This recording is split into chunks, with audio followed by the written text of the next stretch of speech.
Hello everyone. So we're gonna get into our spiritual part of the channel, okay? So I'm gonna start with the book called Metahuman by Deepak Chopra. So make sure to leave a like and subscribe. If you're not into spirituality, this stream probably not for you. But if you wanna learn how to connect with the spirit side inside you, you should hear this stream. So basically, the point of this stream is to summarize the book, but also to open your mind for something you probably never heard of before. Okay.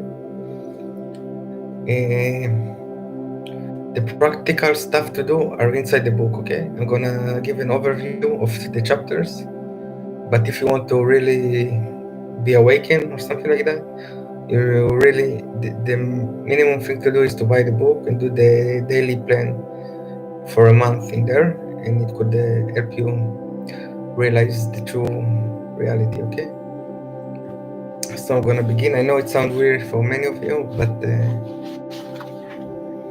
everyone should hear it at least once. Okay, because you probably never face it. Okay, sorry if I sound like I'm condescending or something, but usually awakening happens on itself. Okay, when you start to meditate and do stuff like that. But many people don't like meditation, and they don't know if they're the type of guys that can stand still without doing nothing, okay? Because they think that's the point of meditation, and it's really not. The point is to observe, okay, yourself, the environment around you, and to let the thoughts flow through you without concentrating on them. So you can be an observer of the reality, okay? So I'm gonna start step by step, okay? So the first chapter is called chapter one. The reality of human is a simulation. By the way, anyone who doesn't know Deepak should really Google him. He wrote over 50 books. I have some of them in here, and he's really a great, honest guy. Okay, very smart. He was a doctor before, but he chose to develop his spiritual side, and nowadays he have a yoga center, meditation center, if I'm not wrong. Okay, many people come to him to practice yoga, meditation, mindfulness, and stuff like that.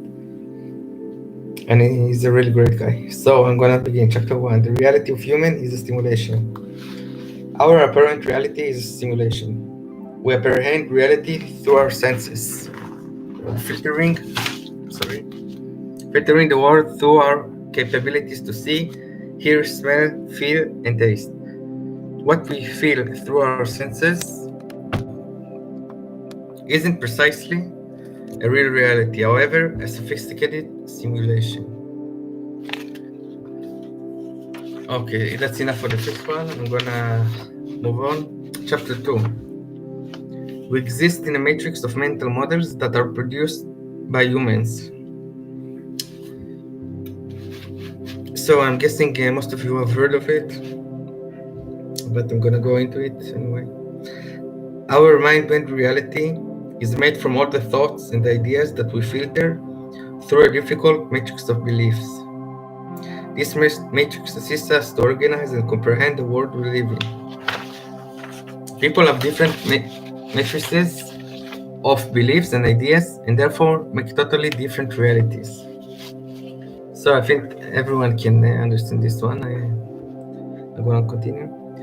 We are rooted in our individual matrices right from birth when we were given certain traits such as boy or girl, French or English, okay, poor or rich.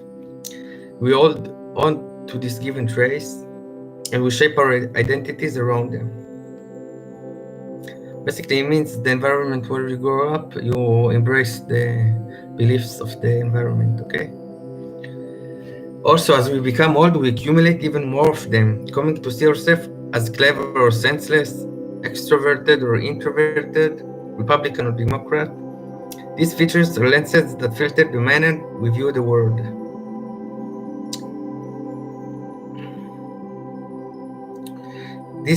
Okay.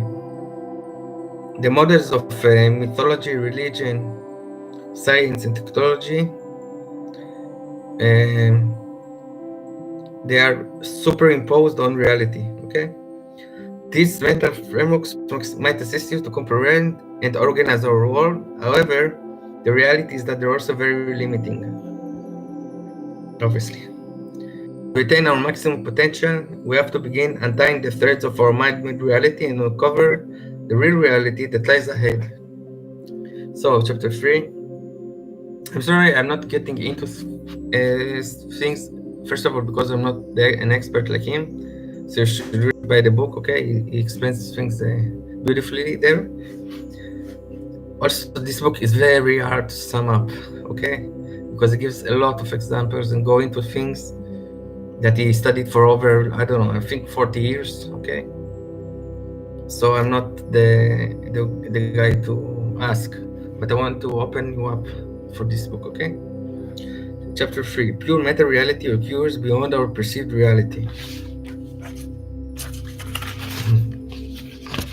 In order to access this reality, you have to move past your mind-made reality to something really deeper. Meta-reality, which means beyond reality, okay? The reality of reality, okay? Occurs beyond the mind-made reality that the majority of us live in. It is a reality that doesn't have restrictions or limitations, a source of infinite opportunities. Okay, so basically it talks about consciousness, okay? And it talks about the place that you connect to while you meditate, the source of infinite possibilities, that you suddenly get inspired and you get the answers to the questions you ask, okay? So it's like a pool of knowledge that channels for you once you connect with it and provides you answers or different views, okay, that you need in order to proceed with your life. Or maybe invent something, or maybe create a song, or maybe an inspiration for a painting. It could be, it depends on you and your strengths and weaknesses, okay, or what you're interested in, or your intentions in life, okay. So, how can you access meta reality? Well, clear your conscience of the old mind-made models that hinder it. You're left with pure awareness. Awareness creates every reality, and when the reality is released from delusion and deception, just awareness stays. So I can teach you a trick, okay, that I read in the book, but it's not written. Basically, memorize the room that you're in. Let's say if you're in a room like me now, memorize the stuff that in it, the books, the mirror, okay, the lamp, and now close your eyes, okay, and put the picture, draw it in front of you, okay, and begin to remove with your mind the objects one by one, okay, remove them until all you're left with is a black view, okay. Now try to remove you as the observer from this image. Try to remove you, you see you can't, because you are the only thing that actually exists, okay. This is the entire thing is simulation, okay. So you as the observer is part of the consciousness that is everyone actually, okay. That's what we all are. The entire universe is part of it, the entire people, everything, the trees, everything that has consciousness is part of it, okay. And this is only the manifestation of it, the human body, the trees, etc. Okay, so the basics of this book is to use the consciousness to create your reality, like the law of attractions, okay. It's the same principle basically, but once you create it in your consciousness, you're also able to once you can see it, even if with your mind, okay, when created using your consciousness, you can also manifest it in life, okay. You are 100% can, okay. It just depends on you, if you want to do it with people, how much grit you have, how much focus, how much time it's going to take you. But if you can visualize it, it already means that you also can manifest it, because nothing in this world would have happened without someone using his mind, his consciousness, okay, to visualize it first. Nothing. There's nothing from the history of time. So I know it's going to conflict with people, with creation or evolution, etc. This is the actual truth. That's that's the. This is all there is. Okay. When you die, your consciousness always remain infinite. Okay. You will reincarnate into something else. But the basic of you, the unity, the consciousness, the pure awareness always exists. Okay. So that's what people need to understand. They do not need to fear death because the death is always only of the body, okay?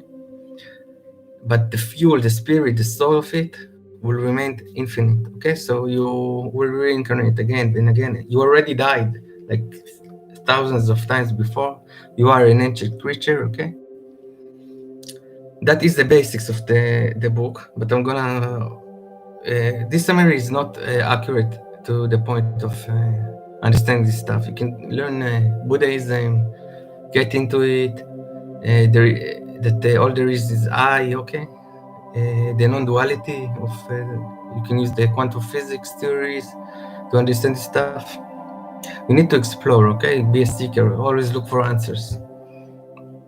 But again, I'm not the guy to explain to you a lot. I'm just opening your minds to the truth, the actual truth. I know you think it's my opinion, but I see it as truth, okay? You're entitled to your own opinion, of course. So I'm going to continue, okay?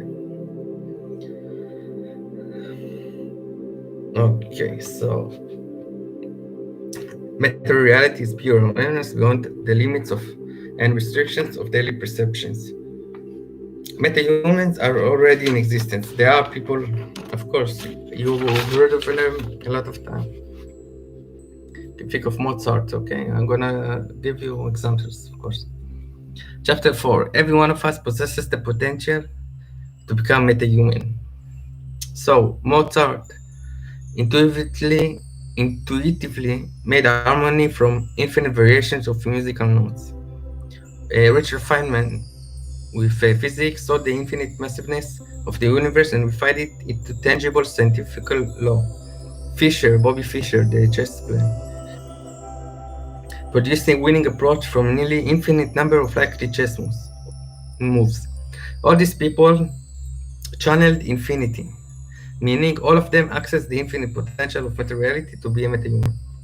So as I was saying, if you meditate, you get the connection. You need to learn how to ask, okay? And if you ask when you ask, you will get the answers, okay? So you need to think ahead of what you want to meditate. Thinkitate, I call it. It's the thinking after meditation, okay? I didn't invent it, of course. Tom Billium called it Thinkitate, okay? Anybody can tune into the universe infinite potential. Tom Billium is a multimillionaire. He's a billionaire, actually. He has a great channel. You should check it out, okay? So infinity isn't a thing just that talented few can understand. It's a thing all of us possesses the potential to access if you can just discover the skill to tap into it. So I'm not gonna expect the skills. I can already tell you if you want the practical side of things, you should buy the book. Okay, I'm not here to sell it to you, but you need to pay money if you want to, because I don't have copyrights for this stuff. Okay, I'm only here to recommend it. Chapter 6. The path to meta-reality starts with nurturing the mind-body connection. Meta-reality is everlasting, timeless, and endless. Your access point to this endlessness is the here and now. The best manner to accomplishing this is by exercising mindfulness. Mindfulness meditation is the key. While it can cope, people use meditation to cope with stress, but it can also be used to a lot of things when practiced correctly. Instead of using it to get through your morning shuttle, use your mindfulness practice to unreveal your connection to the materiality. There are some training. Relax into the current moment and allow yourself to the flow of things occurring around you by going back to the fundamentals such as light, warmth, and smell. And as you relax into them, let your perception grow easily, deeper, and richer. Afterwards, begin to enlarge your perceived reality. Grab your hands over your ears or switch off the lights in your house in the night and attempt to go from one room to another. Afterwards, when you raise your hand or the light, sensory experience overflows back in. Note how you perceive reality enlarges when it does, and how much more perception is likely when you take away your self-imposed restriction. So basically, what will happen is that you will experience yourself as a bigger part of the environment you're in. I mean, not only to the room you're in, to the entire house, to the entire street. It's hard to explain, but when you do it, you begin to feel your presence in a larger radius around you. So that means it works. You start to become one with the environment, that you become greater and greater, okay? So that means you enhance your senses, okay? So that's one way that he suggests to recognize the real you, okay? That isn't limited to the body, actually. Chapter 7. Learn how to remove mental conditioning and you will see your real self. So everybody knows about the mental conditioning, right?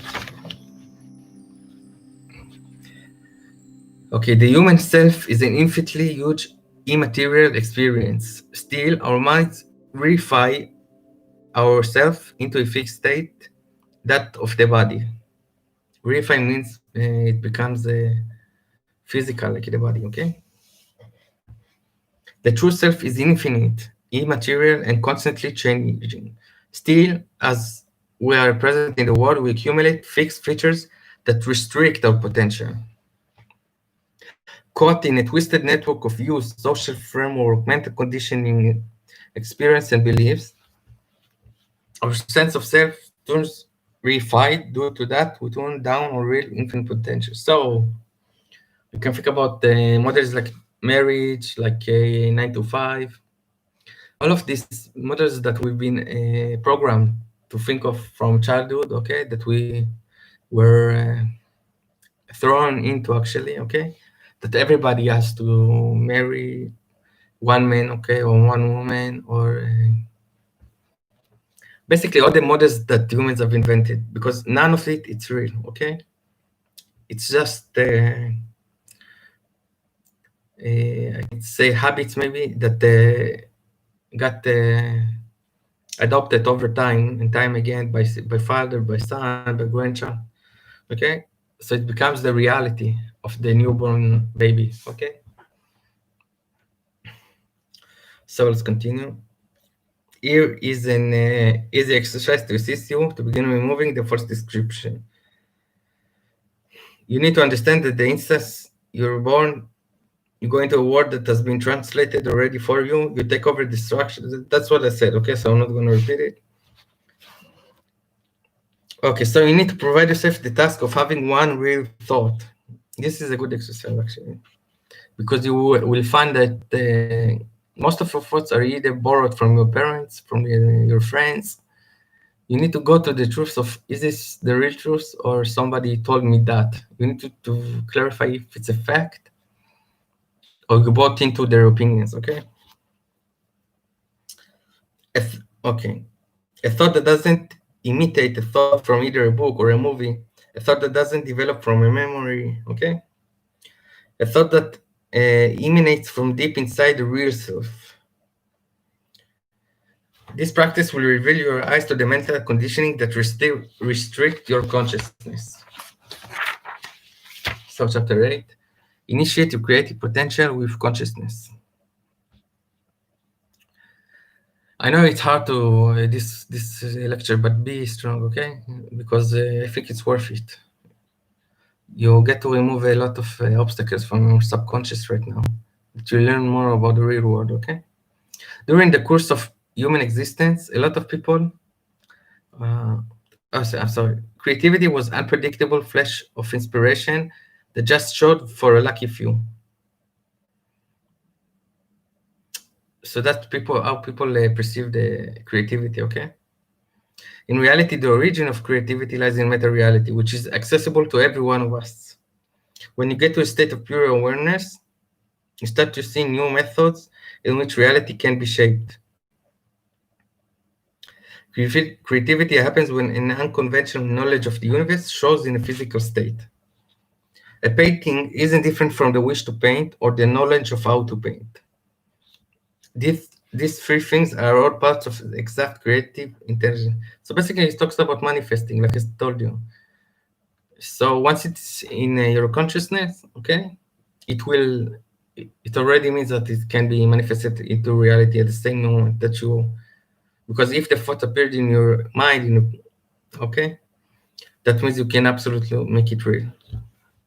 Real as in this. You can get it manifested to the world around you.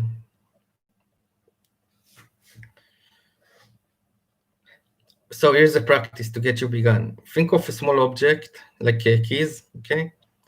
Think of the fact that the keys are concepts that have taken physical form. Now think of a bigger object like the Statue of Liberty, and it again think of a concept that is the concept that taken physical form. Think of yourself in the mirror and know that you as well are infinite creativity in physical shape.